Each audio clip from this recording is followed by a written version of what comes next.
Yo voy a ver esto. del libro físico, ¿en qué páginas? Okay, En bien. 60. Ahí está, los que tienen el libro físico en la 60, eh, los que tienen el Kindle, traten de buscarlos ahí eh, por el título. El principio número 11. Ni crean que me voy a meter en todo estos líos que Arturo ha hecho aquí con esto de números y matemática. Solamente vamos a buscar la idea de lo que se está tratando de hacer con esto. ¿Alguien quiere leer toda esta complicación de lo que él puso aquí? Un poco enredado. Vamos a ver por lo menos la idea de lo que se está tratando acá. Este párrafo habla de que la Biblia puede usar números redondos tanto como números exactos. ¿Se entiende lo que estamos diciendo? Puede encontrarte en la escritura que va a encontrar números así, eh, muy redondeado. Cuando se dice él quiso decir prácticamente, puede entenderlo, es redondear, donde un número no puede ser preciso ni exacto, sino más o menos redondeado. Es como cuando tú dices, bueno, estos son 99 y tú dices, bueno, redondealo de una vez y ya. Y lo pones en 100, comprende, en vez de 99, ya, ok, 100 para redondear. Y muchas veces puede ser un poco más, un poco menos, puede ser un número hablando de algo que es sumamente infinito, como es el mismo pasaje de Crónica aquí, hablando de ese mar de fundición que encontramos aquí. No está hablando literalmente de un mar con esas medidas que están ahí. Yo quiero que alguien, antes que nada, vayamos para que veamos de qué estamos hablando. Vamos a leer segunda de Crónicas, capítulo 4, 2. Y va a ser importante entender, decirlo de una vez antes que entremos a otro párrafo más adelante, que crónica no es más que es eso, una crónica de los reyes, básicamente de todos esos reyes que pasaron, todas esas crónicas recontadas de nuevo, donde pueden existir posiblemente en la copia de lo que se dijo en ese momento algunas faltas. ¿Se entiende? Entonces suena complicado. Si usted encuentra algo que no le convence mucho en las crónicas, pues vaya directamente a las crónicas, a Reyes. Y Reyes va a ser la parte más precisa en los manuscritos. Espero explicarme más adelante con respecto a esto. Pero vamos a leer Crónica.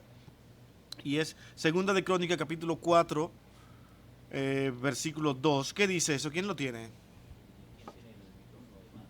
Yo lo tengo, lo puedo leer. Ok, perfecto. Dice segunda... Oh, perdón. Pensaba que estaba ahí.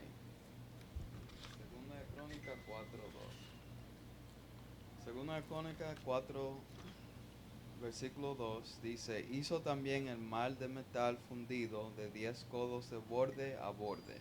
En forma singular, su altura era de 5 codos y su circunferencia de 30 codos. Bueno, lo que sí podemos distinguir rápidamente es que está hablando de un mar que parecía ser redondo. Una circunferencia con estas medidas que da aquí. Ahora está en nosotros haciendo cálculo y decir dónde está ese mar con esa precisión tan exacta. Y si no aparece, ni nunca ha aparecido en la historia, entonces vamos a decir que hay una contradicción en eso. Y no se puede, porque solamente está haciendo una referencia de ese mar.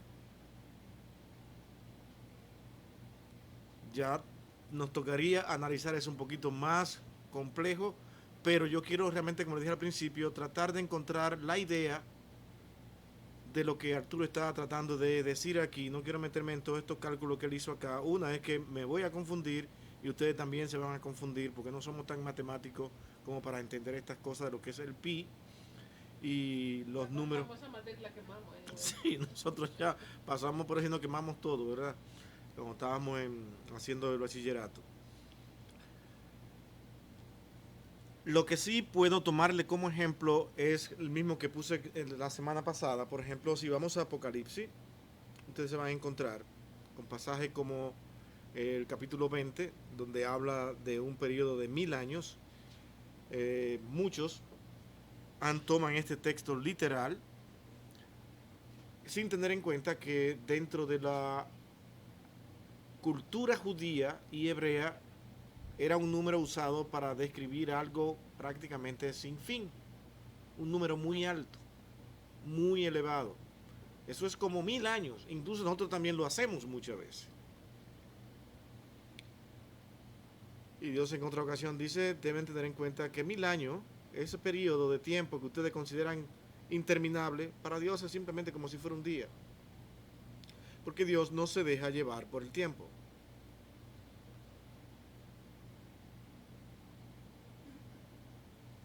Yendo a Segunda de Crónicas, nuevamente capítulo 4, versículos 2 y Primera de Reyes, una comparación. Ahora, primera de Reyes 7:23, ¿se acuerdan que acabé de decir que Reyes es la parte más precisa y más exacta? Van a ver algunas diferencias en estos textos. Primera de Reyes 7:23, ya leímos Crónica. ¿Qué dice ese pasaje paralelo? Amor, ¿quién lo tiene? Para que leamos lo mismo Primera exactamente. de Reyes 7:23. Hizo asimismo el mar de metal fundido de 10 codos de borde a borde, en forma circular. Su altura era de 5 codos y tenía 30 codos de circunferencia. Ese pasaje es tomado de Segunda de Crónica, de Primera de Reyes, y Crónica lo relata aquí prácticamente de una manera totalmente literal, donde se puede calcular este valor y las dimensiones prácticamente en forma redondeada. En vez de 3 y tanto, se dice 3.0, es lo más práctico para redondear todo y decir, este es el cálculo general de lo que medía ese mar. No es una medida precisa. Cuando tú comienzas a medir, no lo vas a encontrar exactamente. La Biblia está llena de muchos textos así como eso, donde solamente se toman dimensiones para figurar, para darnos una imagen, un parecido de lo que era aquel lugar, ese sitio o ese tipo de construcción. Todo eso encontramos en las Escrituras. No podemos siempre imaginarnos y ver ahora de cuánto era. Yo creo que uno de los pasajes que yo pienso que debíamos también usar es cuando Dios dio la medida del arca. En ese momento no tenían toda la precisión que más adelante se fueron adquiriendo. Y se le dijo de medir por codo o por tu propio pies. Y de ahí en adelante era que se medía. Ahora todo el mundo no tiene el mismo tamaño del codo, ni el mismo tamaño del pie, ni el mismo tamaño del brazo.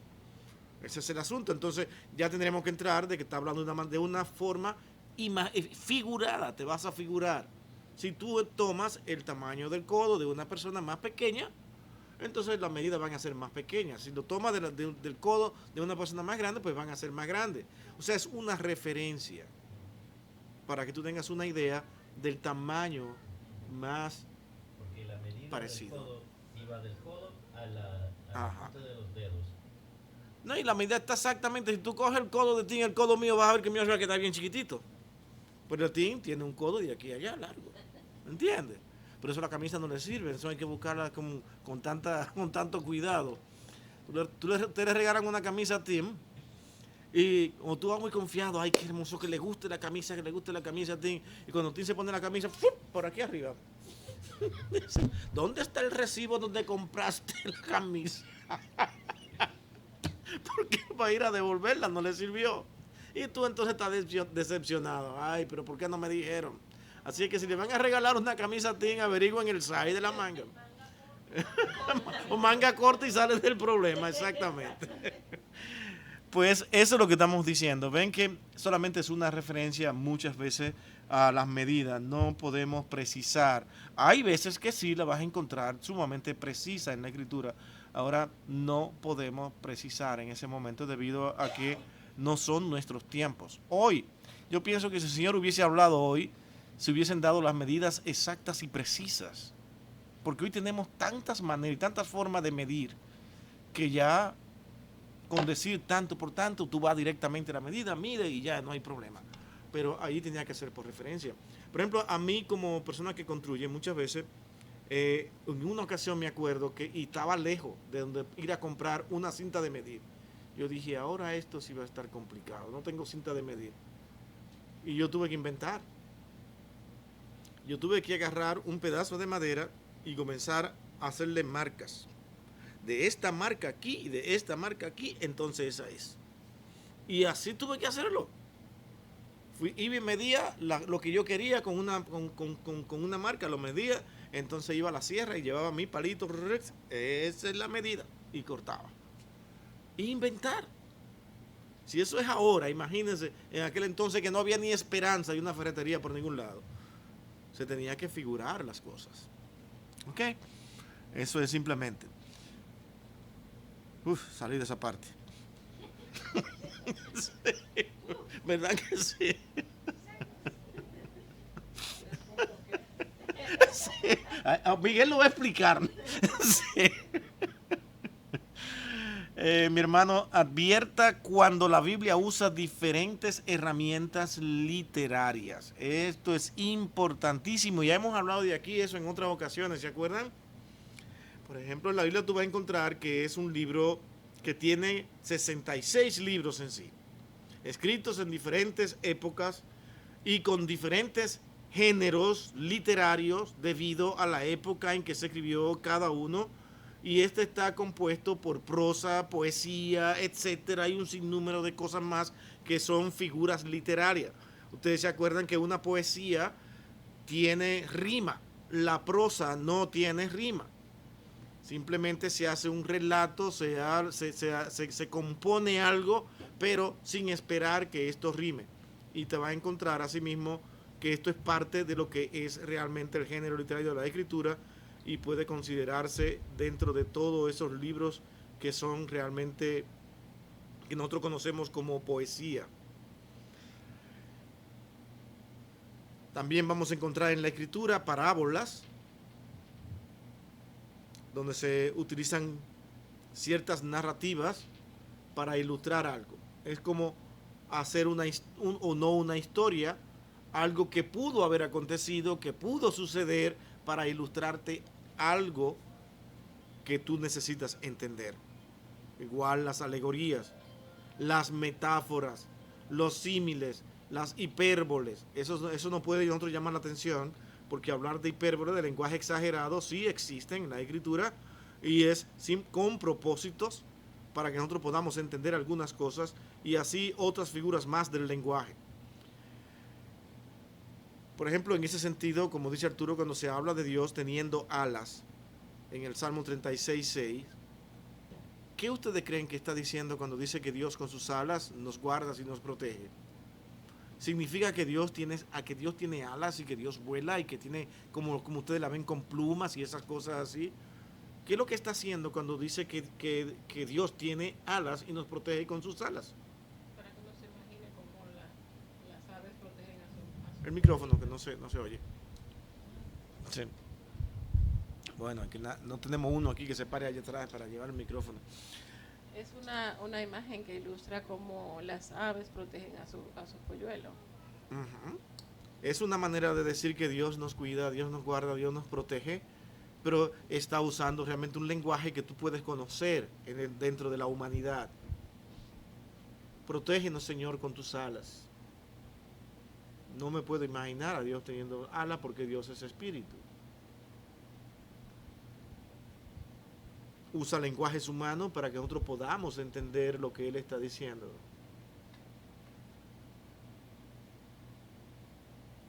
Él nos toma con sus manos.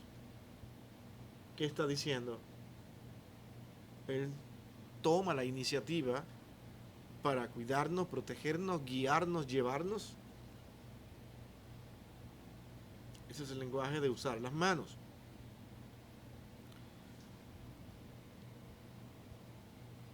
Cuando también habla de que Dios despierta,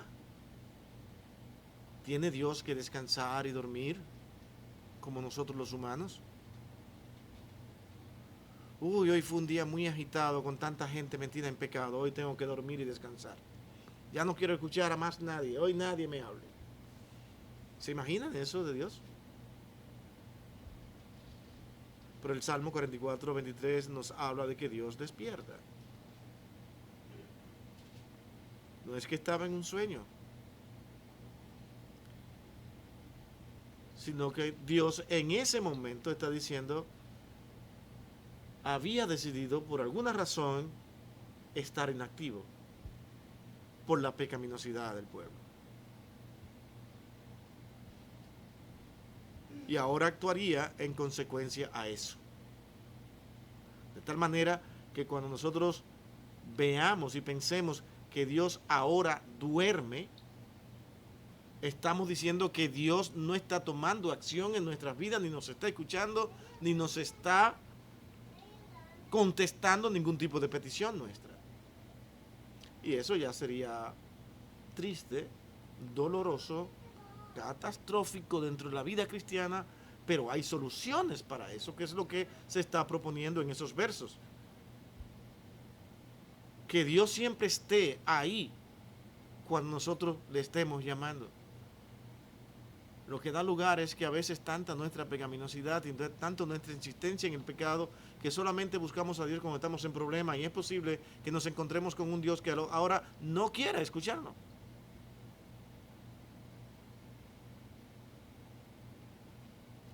Solamente vienes a mí cuando estás en necesidad, cuando estás en problema. Hermano, el Hijo de Dios está constantemente clamando a Dios y buscando a Dios en todos los días de su vida.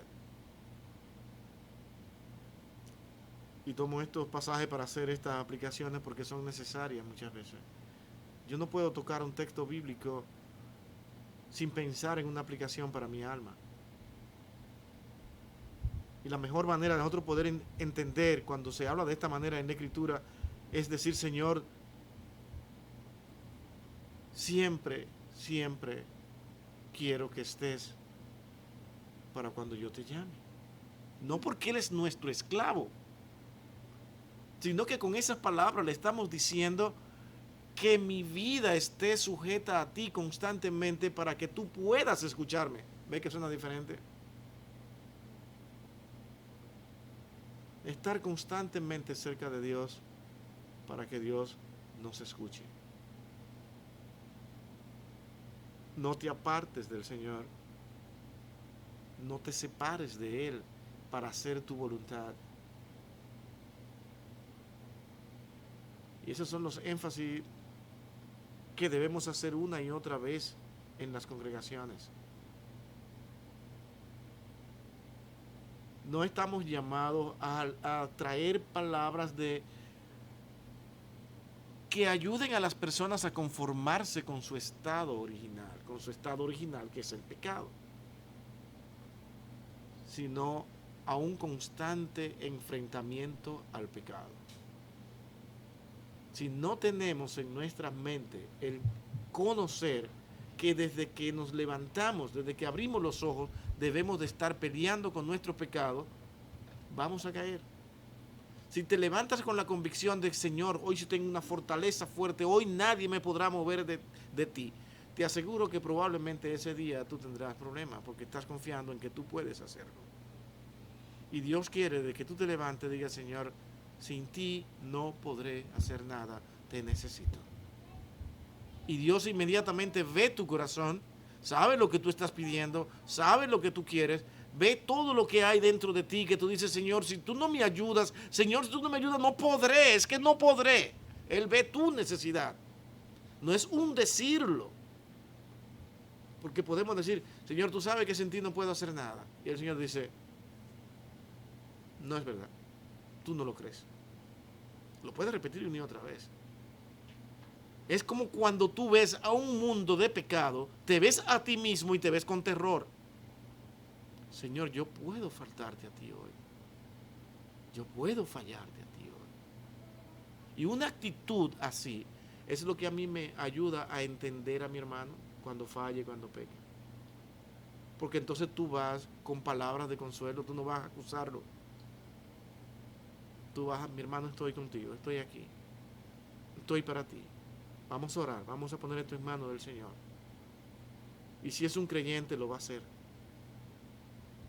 El que no es creyente no quiere que tú conozcas sus faltas, porque su deseo es que tú siempre lo veas como una persona muy consagrada y muy pura. El creyente no se avergüenza contigo, sino delante del Señor. Hay muchas diferencias. Cuando una persona se avergüenza delante de otro por haber fallado, hay que pensarlo. porque está trabajando y está haciendo las cosas para que las personas que están alrededor lo puedan a él calificar. La preocupación del creyente es que Dios los califique, que Dios nos califique a todos nosotros. Y cuando Dios ve un corazón así, es cuando Dios se mantiene siempre despierto, porque siempre está, este es de lo que realmente me necesita, este es de lo que siempre está clamando conmigo. Pero aquel que dice ser creyente por ser creyente y sigue lo mismo y sigue su vida, el Señor dice, inactivo, dormiré para ti, no despertaré para ti, hasta que tú de repente entiendes que le has faltado al Señor. Ya sé por qué no me escucha. Mi corazón ha estado seco, vacío, muy involucrado en las vanidades de este mundo, muy concentrado en mí mismo, y por eso realmente Dios está dormido. ¿En ti se entiende ese principio, mi hermano? Dios puede pasar eso con nuestras vidas. Y es bueno aprovechar estas cosas que estamos aquí nosotros estudiando para poder interpretar qué son, cómo funcionan, qué es lo que Dios está diciendo. Y no podemos ir pensando realmente que Dios es alguien que tiene ala, que duerme.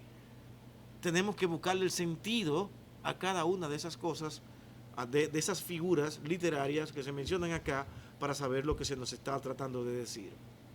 ¿Ok? Por ejemplo, esta parte que a ustedes les puede preocupar, y es cuando hablamos de un lenguaje hiperbólico. ¿Qué es una hipérbole, para comenzar? ¿Qué es una hipérbole? Creo que todos sabemos lo que es una hipérbole, ¿no? Una hipérbole es una hipérbole. Eso está clarísimo, ya lo sabía. Yo sabía que ustedes todos lo sabían, yo sabía eso, que no había problema. Una hipérbole es simplemente algo exagerado, exagerar, decir más de lo que es en sí. ¿Y cómo puede la Biblia hacer eso? Bueno, hay otros ejemplos que podemos dar, pero para más fácil y más tranquilidad, vamos al mismo ejemplo que Arturo pone aquí.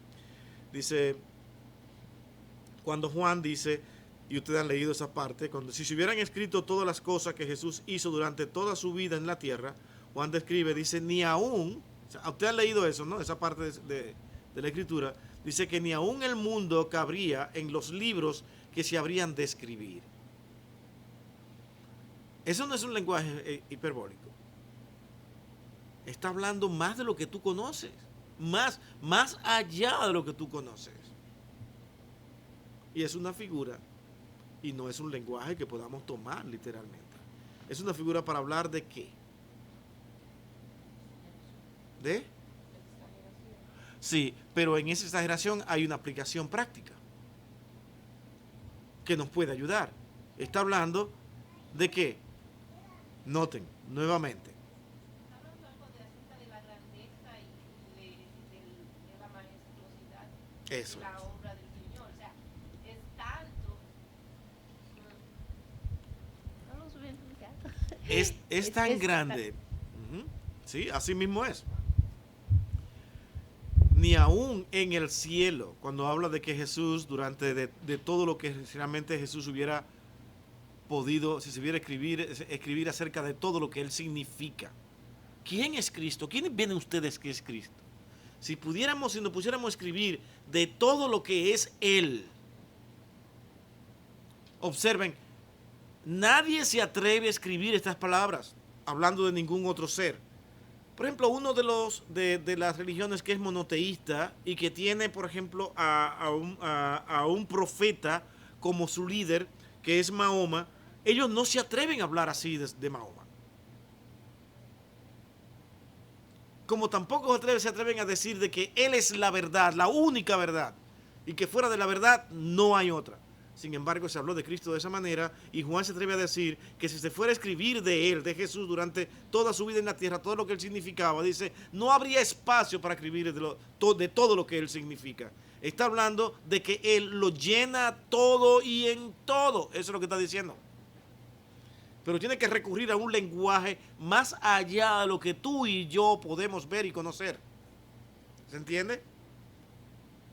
Más allá. Sobraría, el espacio se llenaría y seguiría y seguiría. Está hablando de algo que no podríamos nosotros describir en palabras. Eso es lo que está diciendo. Y debemos aprender a interpretar dentro de este tipo de hipérbole. Aparecen otras en las escrituras que podríamos en una predicación, en una enseñanza, nos ayudaría a los que predicamos poder decir, aquí está hablando en un lenguaje hiperbólico sin que ustedes se alteren, porque ya entienden de qué estamos hablando. Que esa es la ventaja de tener este tipo de estudio, de que facilita las predicaciones en esta congregación. Ustedes se acuerdan que nosotros aquí cuando comenzamos nos era difícil predicar. Y teníamos que bajar a lo máximo y a veces hasta tartamudeábamos porque ¿cómo decimos esto que lo entiendan? Empezamos a estudiar la confesión de fe. ¿Se acuerdan cómo la estamos ahora nuevamente estudiando? Y ustedes fueron entendiendo tantas cosas que creían que no entendían, que nos dio la libertad a los que predicamos a poder predicar con más amplitud y con más tranquilidad, porque ya habíamos enseñado a la congregación en los estudios bíblicos lo que esto significaba. Claro, hay un problema.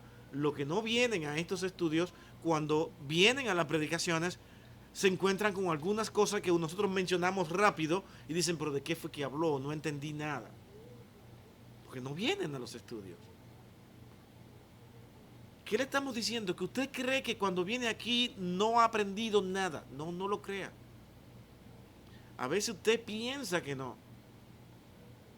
Cuando comienza a ver, dice, wow, pero mira, yo no sabía esto, ahora sí lo entiendo. Va a alguna emisora cristiana que usted conoce, de esas que usted realmente es recomendadas en esta congregación, escucha mensajes sólidos y que ahora mismo comienza a entender todo lo que se está diciendo allá. Y usted dice, wow, pero ¿cómo yo puedo entender esto? Venir a los estudios tiene importancia y hacer lo que hemos hecho aquí, lo que estamos haciendo, que aunque parezca realmente sencillo, no lo es. Entender estos principios de interpretación, créanme, que al usted volver y leerlo y recordar y analizar, esto le va a ayudar ahora a estudiar las escrituras con más facilidad. Cuando usted escuche, por ejemplo, que alguien le diga, como dijimos la semana pasada, de que no podemos usar la escritura en todo momento pensando que es un libro de ciencia, porque fue un libro escrito para que las personas en ese momento lo entendieran y Dios usa los lenguajes y las figuras que ellos pudieran entender. Pero al ser cultura antigua, ahora nosotros estudiarla nos parece filosofía. Cuando no es filosofía, no es un lenguaje filosófico que creado de una mente humana solamente para resaltar cosas que algunos podrían entender. No, eso no es la escritura. Es un libro que fue escrito en lenguaje llano, lenguaje sencillo, para una generación que podía entenderla y que usó diversos géneros literarios para que pudiera tener cierta belleza y cierta hilaridad en todas sus páginas. Esa es la escritura que tenemos en nuestras manos. Estos principios son necesarios tenerlo en cuenta a la hora de nosotros estudiar las escrituras. Si no, vamos a estar muchas veces dándole vueltas a una misma cosa, a un mismo texto, y nos vamos a confundir y vamos a confundir a otro. Y eso no puede ser que eso signifique eso, simplemente por ignorar cosas como estas. Yo no puedo venir a la Biblia y pensar que es un libro que lo escribieron hace unos meses. Yo tengo que ir a un libro entendiendo que tiene géneros y figuras que posiblemente hoy nosotros no la usemos, que aunque otras culturas sigan usándola, otras no, nosotros no. Usted no puede realmente pensar que la cultura oriental y la occidental son iguales. Hay muchas diferencias.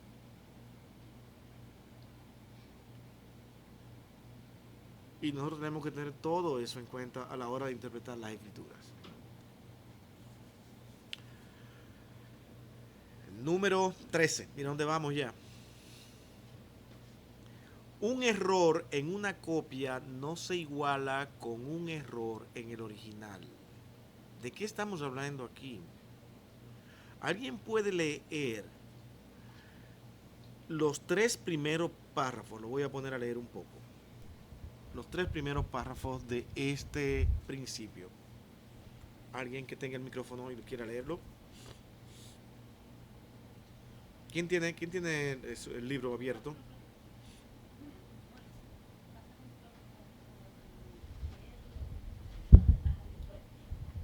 Ajá. ¿Quién lo va a leer? ¿Quién fue que me dijo?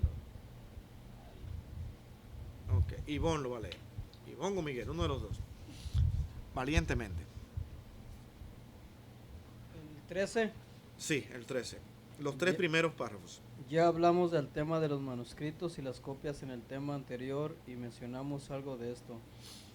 Existen muchas variantes, una coma, un carácter, una letra, a veces una palabra mal copiada, sobre todo en el caso de las cifras numéricas, que en una pequeña rayita aumenta una decena o centena. No se preocupen, yo le voy a explicar. Sigan. ¿De qué está hablando? Sigue el segundo párrafo. Por ejemplo, en Segunda de Crónicas 36:9 dice que Joaquín tenía 8 años cuando ascendió al trono, mientras que Segunda de Reyes 24:8 afirma que tenía 18 años. Este es un error de copia en el manuscrito en el segundo dígito hebreo, y se acepta universalmente que Joaquín ascendió al trono a los 18 y no a los 8 años. Ok, déjalo hasta ahí. Perfecto. ¿Saben de qué estamos hablando aquí? ¿Se acuerdan que hace un momentito le hablé de Reyes y Crónicas? ¿Lo tienen en cuenta? ¿Crónica qué es? Nosotros estudiamos eso aquí antes. Crónica es un recuento. ¿De quién? De la vida de los reyes. Y para hablar de ellos, de sus proezas, de lo bueno, de lo malo, de todo de ellos, Crónicas hace un recuento. ¿Y qué es lo que hace? Que ve todo lo que se escribió acerca de ellos. Aquí no está hablando ni siquiera de copias de manuscritos, sino de copias directas que se hacen. Ahora,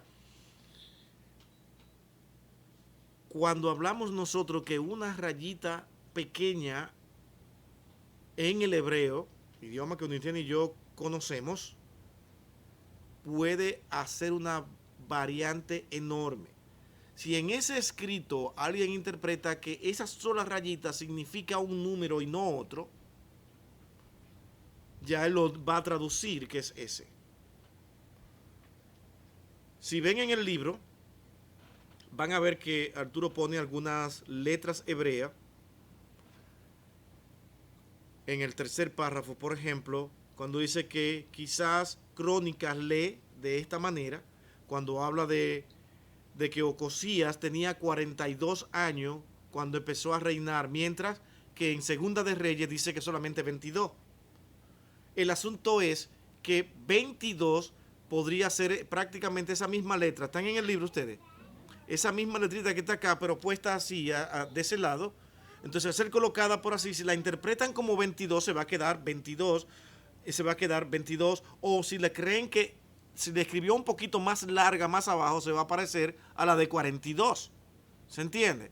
Entonces puede ser que él interpretara en la copia y diga, ¿será 22 o 42? No, ese ya él comenzó viejo. Él comenzó viejo, yo creo. Bueno, pues 42. Entonces alarga aún más la otra letra y le deja la de 42. Cuando realmente en Reyes dice que nada más era esta sola letra que era de 22. Es un error en la copia. Y prácticamente con Joaquín, todo el mundo coincide en que no fueron 8 años, sino 18, que son lo que menciona Reyes específicamente. Hay que creerle más a Reyes que a las Crónicas en ese sentido. Aunque eso realmente no desvirtúa la mano de Dios en todo esto, ni desvirtúa el concepto de lo que Dios está queriendo para nosotros, porque el propósito aquí no es que tú tengas algún beneficio con saber si él reinó a los 8 años o a los 18. Te ayuda con tu imaginación, imaginarte un niño reinando, ¿cómo fue eso? Pero si son 18 ya tenía más experiencia. Tú puedes pensar eso. Pero podría ser a los 8 años, ¿por qué no? Pero prácticamente nosotros podíamos decir sin ningún problema que fue a los 18 años todo el mundo, prácticamente los grandes estudiosos de lingüística, llegan a la conclusión de que sí, es lo que yo tuve averiguando. No lo estoy diciendo aquí en vano porque esto me preocupó, créame, me preocupó un poco y tuve que empezar a ver cosas en la mañana cuando me levantaba, a buscar cosas como esta y me encontré que sí, de que en verdad todo, tal como dice Arturo aquí, todos han concluido que realmente él comenzó a los 18 años y de que fue un error de las copias en crónicas. Y van a haber leves errores como estos en las copias de crónica muchas veces. No es un error del original en sí, sino de la copia. Entonces es importante ahora ver, ¿era crónica una copia de los acontecimientos o no? ¿Sí o no? Las copias siempre tienen el riesgo de cometerse errores. Porque está relatando algo que ya estaba escrito y él está copiándolo nuevamente y escribiendo. Y escribiendo. No era como ahora que tú haces una copia y la metes en el printer y te va a salir exactamente igual. Allí no, allí era casi como interpretar.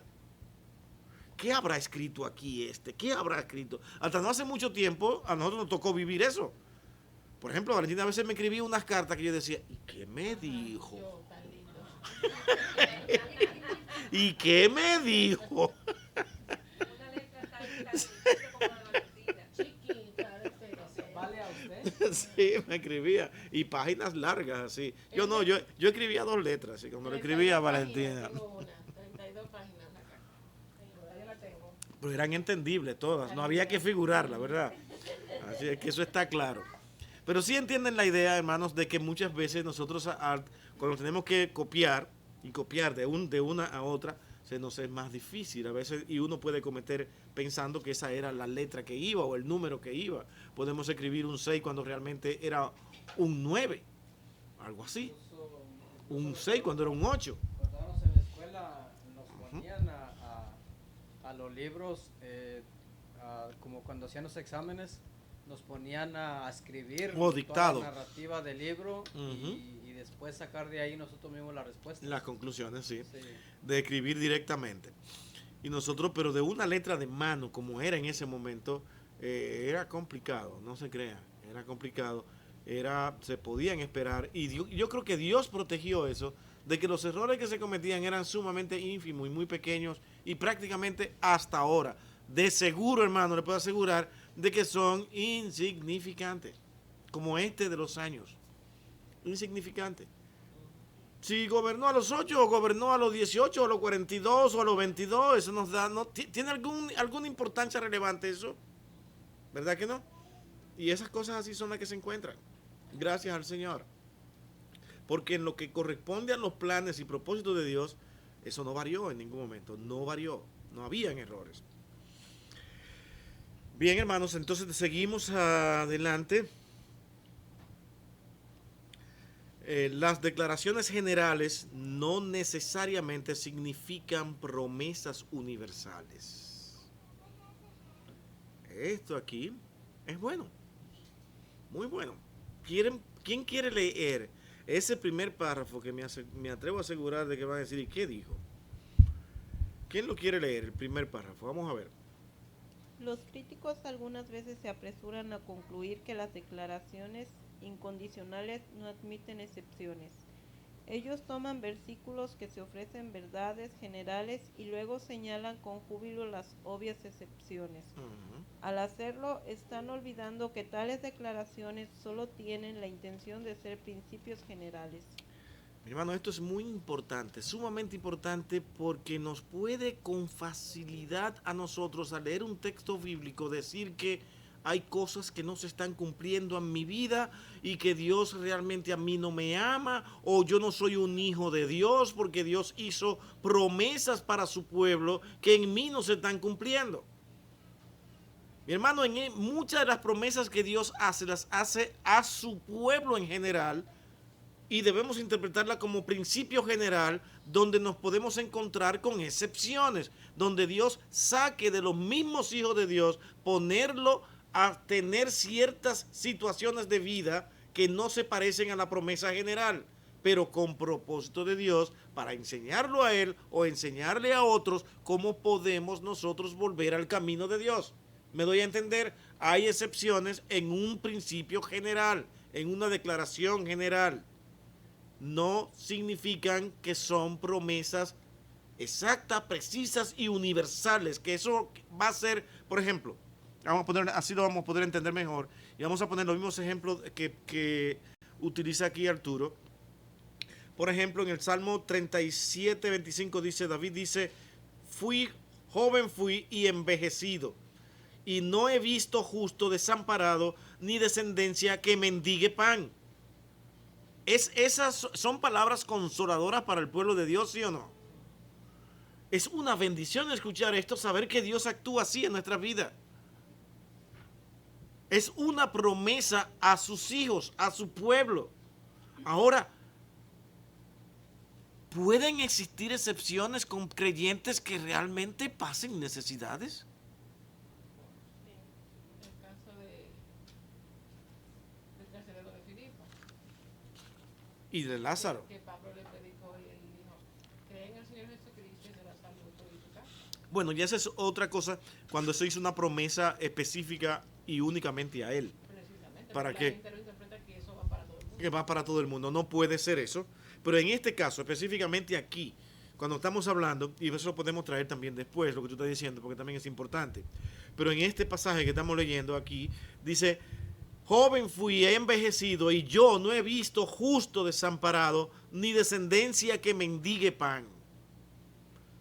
Entonces, podrían preguntar por Lázaro. ¿Lázaro qué? Él mendigaba pan en la casa del rico. Hay excepciones, pero miren el propósito de Dios en la vida de Lázaro.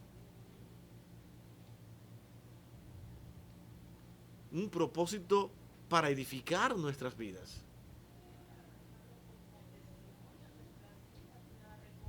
Que no es en lo terrenal que debemos de fijar nuestros ojos, sino en lo espiritual, porque al final él tuvo su recompensa.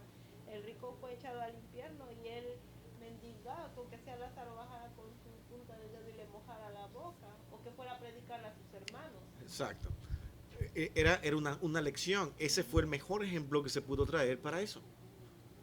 Dios tiene todo programado y nada es una casualidad. Ahora, una cosa le aseguro, el verdadero creyente nunca negará de Dios por estar pasando por algún tipo de necesidad.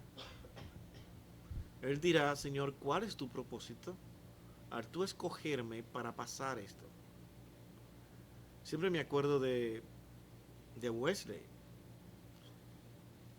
Él se va a predicar, siempre pongo este ejemplo porque a mí me ha ayudado muchísimo de ver cómo Dios utiliza a hombres que predican el evangelio sin estar apegado a nada de este mundo. Tuvo una campaña grandísima, viene con un gozo tremendo por los beneficios de la campaña que tuvo de predicación y viene y cuando encuentra su casa quemada. Familia, estaban ahí. Su primera pregunta no fue la casa, sería posiblemente la que usted y yo haríamos. Mis hijos, mi esposa, ¿quiénes están? ¿Dónde están? No, ellos están a salvo. Oh, qué bueno. ¿Cómo él vio aquella casa que se quemó con todo lo que había ahí? No comenzó a dar gritos y a decir, ¿ahora qué, Señor? ¿Qué ha pasado con mi vida? ¿Dónde viviré? No será. No, dice, oh, Señor, te doy las gracias porque salvaste a mi familia y porque me quitaste una responsabilidad más. Tener una casa, mantenerla con todo, es más responsabilidad. Algo que administrar. Ahora tiene que comenzar posiblemente de nuevo y gozoso en el Señor con la situación que esté.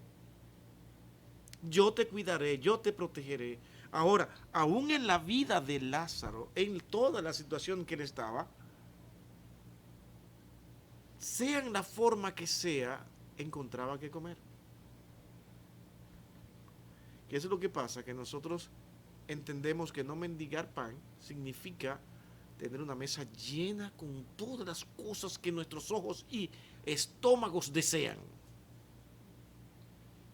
Y no siempre es así. Dios muchas veces nos quiere de otra manera y nos da lo necesario y nos da la fuerza que nosotros necesitamos para lo que sí debemos de hacer. Son declaraciones generales donde Dios sí protege y cuida a sus hijos donde quiera que estén, y sus hijos deben confiar que Dios los está protegiendo aún en las situaciones más adversas. Y ese será su consuelo. Sobre todo cuando un hijo de Dios piensa en que, Señor, aquí estoy por tu nombre padeciendo necesidades, pero sé que mi verdadero lugar está en el cielo. ¿Qué pasa en usted cuando confía en que eso es así? Comienza a ver incluso a las gentes con más cosas de este mundo y envuelto en ese afán diario de conseguir más y querer más, como verdaderos infelices y como verdaderos pobres. Y tú comienzas sin darte cuenta a orar: Señor, ayúdale a encontrarte a ti, porque el dinero y todas las cosas de este mundo lo están apartando de ti, no lo dejan verse. Los bienes de este mundo, mi hermano, te alejan de Dios con facilidad.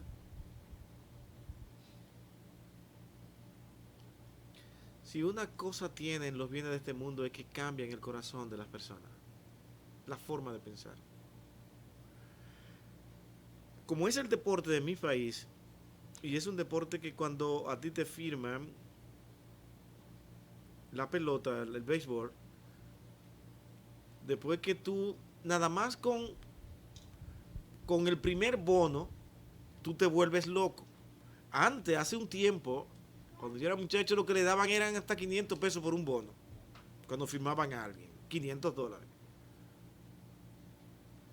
Ahora no pasan de 70 o 50 mil dólares para, bueno, tú sabes que sabes un poco de béisbol, que cuando te hacen ese straight out que hacen para ver qué es lo que estás haciendo, ellos te califican y te dicen cuánto te van a dar, y todo el tiempo, para poderte obtener, si ves que tú eres un buen beisbolista, que eres un buen pitcher, tú puedes hacer bien el trabajo, el que está ahí te va, el jefe, lo que le llaman el jefe, te va a firmar por no menos de $70,000 actualmente. Un muchacho que está impuesto a pasar necesidades, trabajo todo el tiempo, que se ha pasado en una academia luchando para ver si lo firman, y que tiene que pagar pasaje para ir otra vez a su casa o irse a pie, y que le pongan $70,000 en la mano de una vez, se vuelve loco. Y no solamente que si él, como él es bueno, él va a comenzar a avanzar. Ya de AA lo llevan a AAA, y de AAA vamos arriba, Grande Liga. Ya en Grande Liga se habla de millones. Y todavía tiene, como firman ahora, unos 20 años. ¿Usted se imagina un niño de 20 años hablando de millones de dólares en su mano? ¿Cómo maneja esto? Le cambia incluso la vida hasta a su papá y su mamá y sus familiares, porque ahora somos diferentes. Y comienzan a apartarse de Dios y a olvidarse de Dios. Conozco jóvenes que estuvieron asistiendo desde que nacieron con sus padres a la iglesia, pero desde que lo firmaron, lo vieron con todo este dinero. ¿Qué hicieron? Comenzaron a pervertirse, comprar unos carros que nadie lo tenía por ahí cerca, y a comenzar a volverse loco. Una mujer ahora, otra ahora, ya podían elegir entre la que querían. Dejaron la iglesia, dejaron todo, porque los bienes de este mundo te ciegan. ¿Ustedes creen que Dios, conociendo cómo somos nosotros, no nos va a cuidar y nos va a proteger? Dios sabe a quién le puede dar, a quién le puede dar más, porque sabe que va a ser un buen administrador de lo que Él le está dando. Y es una manera de Dios cuidarte y protegerte a ti, y de que tú le sigas sirviendo desde tu posición. Yo a veces conozco personas que son creyentes y yo digo: ay, Señor, por tu misericordia, y perdóneme, esto parece ser cruel. Señor, no le vayas a dar mucho dinero. Porque es que yo veo que si esa persona tiene mucho dinero, se acabó el mundo, ¿eh? Va a dejar de servir al Señor con facilidad. Por la visión que él tiene de lo que son las cosas materiales. Por eso es que constantemente el Señor te dice a ti, aparta tus ojos de las cosas de este mundo. Y mientras más tú lo apartas, no sé cómo es que Dios te da más. Porque ahora tú vas a saber cómo administrar eso para la gloria de Dios. Porque tus ojos no están ahí. Y deseamos avanzar, todos deseamos avanzar. Pero jamás en nuestro corazón estará de cuidar lo que es de Dios para yo ir detrás de las cosas de este mundo. Porque eso está en un segundo lugar. Ahora yo entendí que yo no voy a dejar de servir al Señor por ir detrás de las cosas materiales. Ni voy a entrar en negocio. Y cuando Dios ve un corazón así, es cuando Dios fortalece, cuida e instruye. Y eso es lo importante. Hay otro texto que es el caso de los Proverbios 16:7, dice, cuando los caminos del hombre le agradan a Jehová, aún a sus enemigos, miren ese texto, reconciliará. Hay otra versión que dice, le hace estar en paz con él. Es obvio que esta es una afirmación que realmente es una afirmación general y es una promesa, no constituye una promesa incondicional. Cuando decimos que no constituye una promesa incondicional, ¿qué estamos diciendo? Que no siempre va a ser de esa manera. Pueden existir excepciones. El ejemplo de Pablo. Pablo estaba agradando al Señor. ¿Sí o no? Pero ¿qué le pasó al pobre Pablo? Le cayeron a pedrar. Sus enemigos lo apedrearon. ¿Y qué dijo Pablo? ¿En qué pecado habré caído yo para que me hicieran esto? ¿Qué lejos estoy yo del Señor? Uy, el Señor a mí no me ha amado porque permitió que casi me mataran. ¿Ustedes han leído lo que hizo Pablo después que él se levantó de ahí? ¿Qué fue lo que Pablo hizo? Otra vez en el mismo sitio. Dice, si creen que se libraron de mí, me tendrán por más tiempo. Y dice, voy a seguir haciendo lo que estaba haciendo porque esta es la voluntad del Señor. No se amedrentó. ¿Qué fue lo que Pablo pensó en ese momento? Voluntad de Dios con algún propósito. Enseñarme a mí y a usted y a todos nosotros que por más que nos hagan, no podemos abandonar al Señor. ¿Saben qué aplica esto? Esta vida de Pablo. No se ha encontrado, bueno, los que han estado mucho tiempo en la iglesia saben que esto pasa. Hay hermanos que si tienen un problema con uno o dos hermanos, yo no voy a ir hoy nada más que para no verle la cara, porque es lleno de hipocresía esa persona, no voy por ahí. Otros abandonan la iglesia por una ofensa mínima que le hayan hecho. ¿Saben qué, mi hermano? Por sus frutos los conoceréis. El Hijo de Dios no aparta nada de lo que tenga que ver con Dios por cosas que el hombre haga. Eran razones suficientes para Pablo pararse de ahí y comenzar a correr y irse por esconderse detrás de cualquier sitio para que no lo volvieran a ver. Pero él dijo, Dios sabe lo que está haciendo. Y yo no he escuchado ninguna voz, ni ninguna instrucción, ni nada que me indique que tengo que irme y dejar de seguir predicando aquí.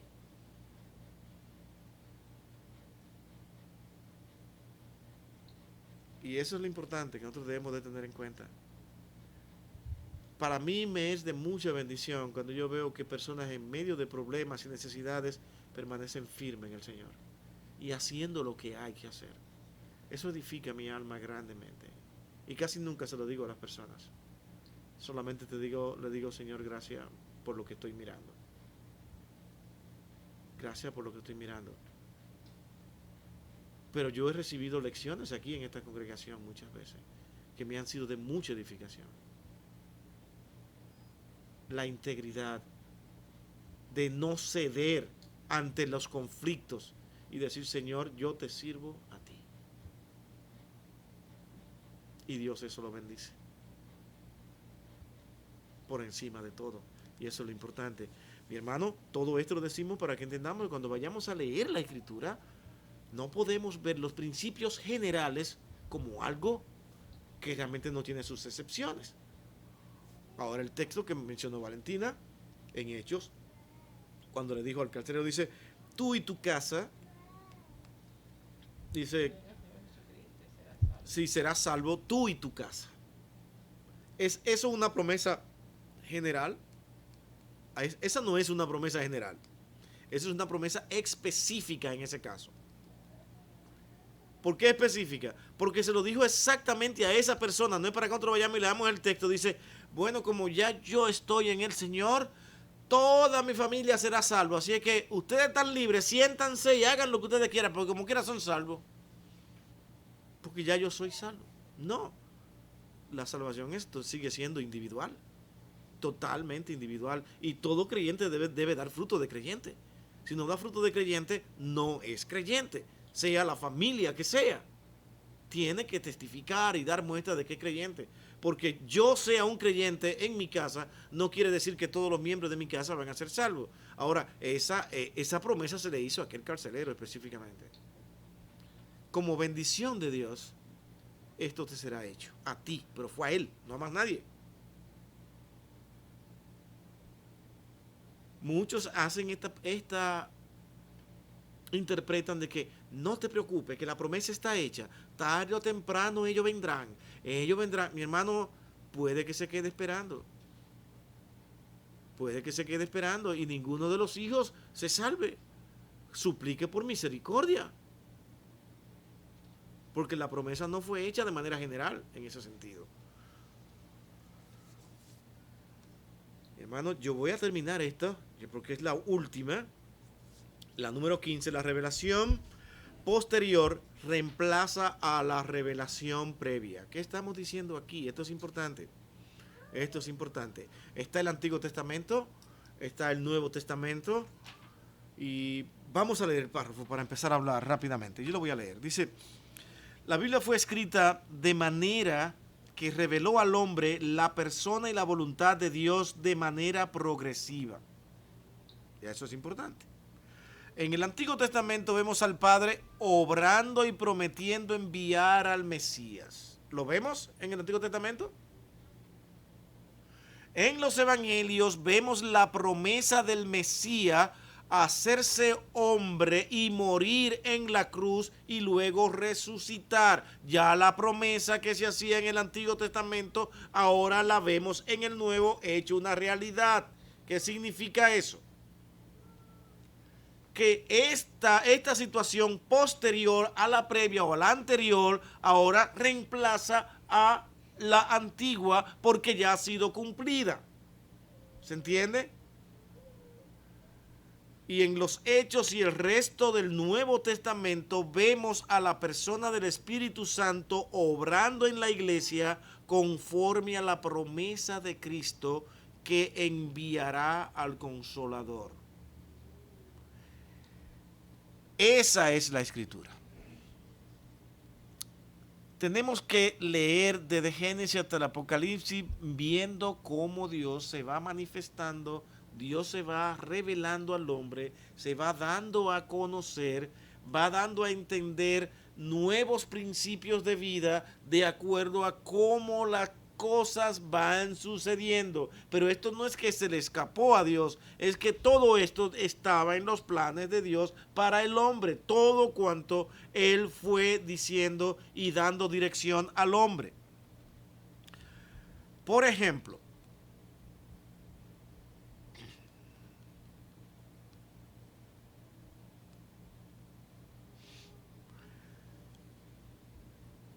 se puede casi llegar a la conclusión al leer Génesis 1:29 que la humanidad en ese entonces lo que comían eran vegetales.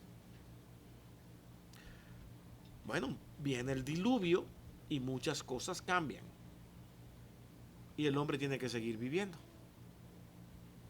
¿Y qué dice ahora en Génesis 9:3?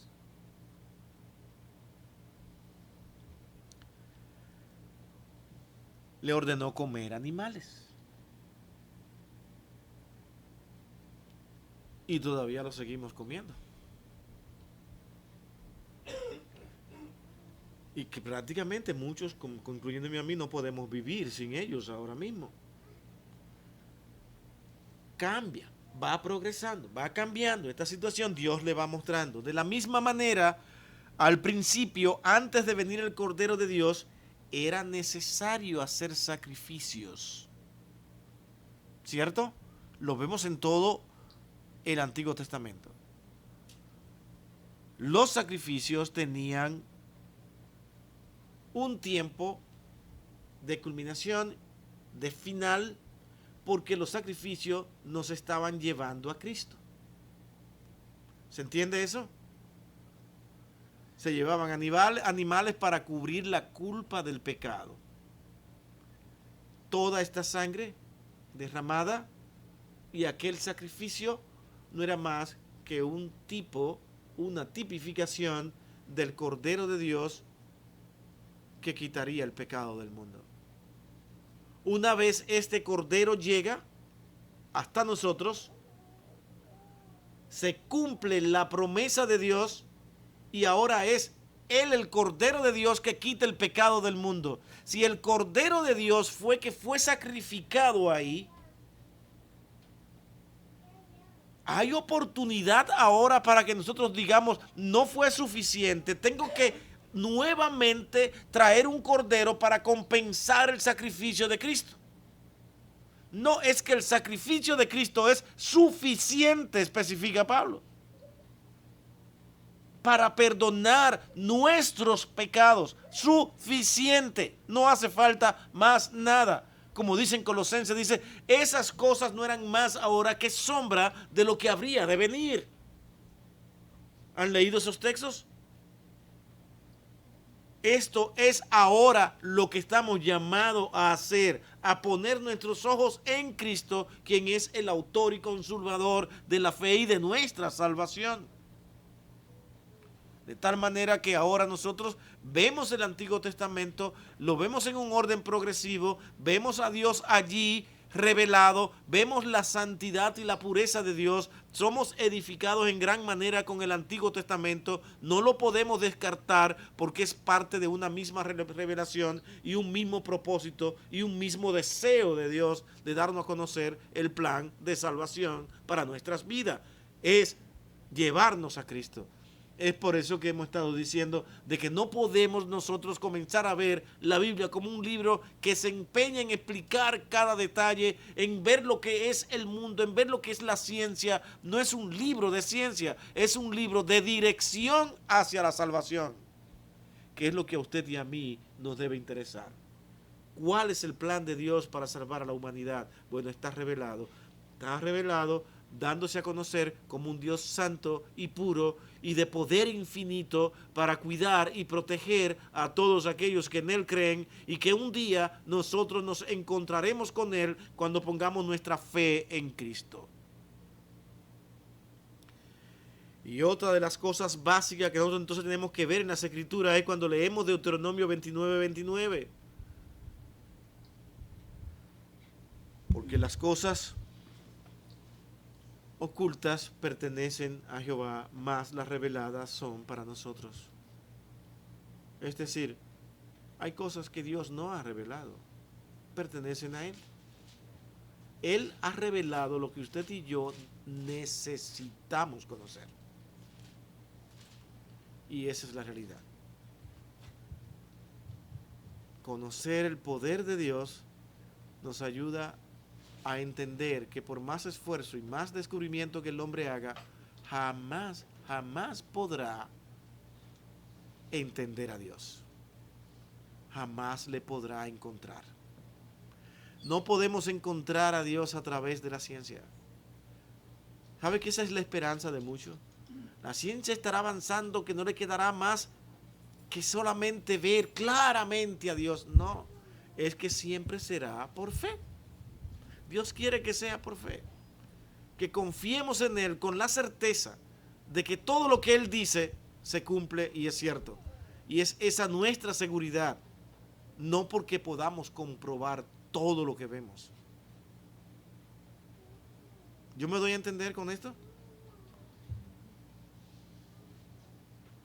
No podemos explicar todo. El hombre jamás podrá explicar todo lo que está hecho. No lo puede explicar. Solamente está en la mente de Dios. Y Él se ha dado a conocer de una manera muy pequeña. Y ya es suficiente para que nosotros veamos su poder. Lo demás está bien relatado, bien escrito, para que nosotros podamos confiar en que Él es real y que Él es verdadero. Nos dio una bendición como esas profecías que se cumplen tan extraordinariamente para que nosotros veamos que Él es real. Él podía no haberlo hecho y seguir salvando. Sin embargo, para tranquilidad de nuestras almas y nuestros corazones y nuestras confianzas, nos permitió ver que Él cumple sus promesas en el tiempo. Y de manera totalmente literal y clara. El mundo está controlado por Dios y nada de lo que acontece está fuera de la mano de Dios. Nada, por más adverso y trágico que usted lo vea, Dios lo tiene en su control y en sus propósitos. De tal manera que aprendamos a vivir con el Señor a nuestro lado y nuestra vida tendrá paz. Que se va a destruir Estados Unidos, que ahora vamos a vivir como de que esto va a ser una explosión. Ay, qué cosa más interesante, lo bueno que yo tengo al Señor. Esa será su paz. Lo bueno es que yo tengo al Señor y Él estará conmigo hasta el fin de mis días. Por eso me da tanta tristeza a veces cuando hay creyentes que escuchan noticias que tú lo ves desesperado. Y ahora sí, y hay que buscar la solución. Hay que comprar oro, hay que comprarlo, plata, oro, todo. Hay que buscar, porque esto se va a acabar. El dólar se va a destruir. Creyentes en eso. Vamos a ser diligentes. Pero no vamos a volvernos locos a vender todo lo que tenemos y a ver qué es lo que hacemos para entonces tener, ahora sí, ay, ya acumulé cierta cantidad de oro. Tremendo, ¿sabes qué? Dios puede hacer que te lo roben para que ahora vuelva a donde mismo tú estabas, donde mismo te encontró. ¿En quién estaba tu confianza? ¿En ese oro o en el Señor? Seamos cuidadosos, seamos diligentes, pero tranquilos. Es como decíamos el domingo. Mientras el inconverso anda desesperado, angustiado por alcanzar y lograr, el creyente va tranquilito atrás recogiendo todo lo que tú estás dejando. Ah, mira, si te cayó eso, no lo viste, ok. Ahora yo lo recojo. Con calma. No está nunca desesperado. Porque Dios está en control de todo. Esa es la palabra de Dios. Un libro con instrucciones que nos llevan a depender de Dios. Un plan de salvación bien tratado y de manera generalizada. Dice, a sus hijos Dios los cuidará. ¿Saben qué está diciendo con eso? De que la iglesia de Dios nadie la podrá destruir. ¿Saben todos los planes que han hecho para destruir el cristianismo? Esos fueron los planes del sistema comunista. Y estaban seguros que no había manera, ya esto está destruido. Lo primero que hay que hacer es destruir el cristianismo. Y se inventaron, la religión es el opio de los pueblos, hablando de una droga que destruía. Pensaron que con eso iba a ser una explosión y la gente se iba detrás de todo eso. Se levantaron grandes hombres de Dios a decir todo lo contrario, a enseñar. Y a confiar en que Dios era quien salvaría. Y que por encima de lo que dijeran todos los métodos humanos, que prometían grandes beneficios, y al final hoy en día el sistema comunista solamente ha sabido destruir. Entonces, ¿quién es el verdadero opio de los pueblos? Y aquí no estamos hablando de política, sino de una realidad que no se puede evitar ver porque es visible. Por haberse atrevido a eso, todo lo que tocan lo destruyen, aún tengan buenas intenciones, solamente por atreverse a enfrentar a Dios con su sistema. Todo el que enfrenta a Dios está propenso a la destrucción. Realidad. Este país ha estado alejándose de Dios, y si continúa alejándose de Dios, es destrucción lo que viene. Pero usted tranquilo, Dios está con nosotros, y esa será la paz nuestra. Amén. Vamos a orar. Ven que terminamos, Tim. Vamos a orar. Bendito Dios y Padre nuestro, gracias por este tiempo. Gracias por tu misericordia y por tu grande amor. Al permitirnos, oh Dios, estudiar estos principios para poder interpretar tu palabra.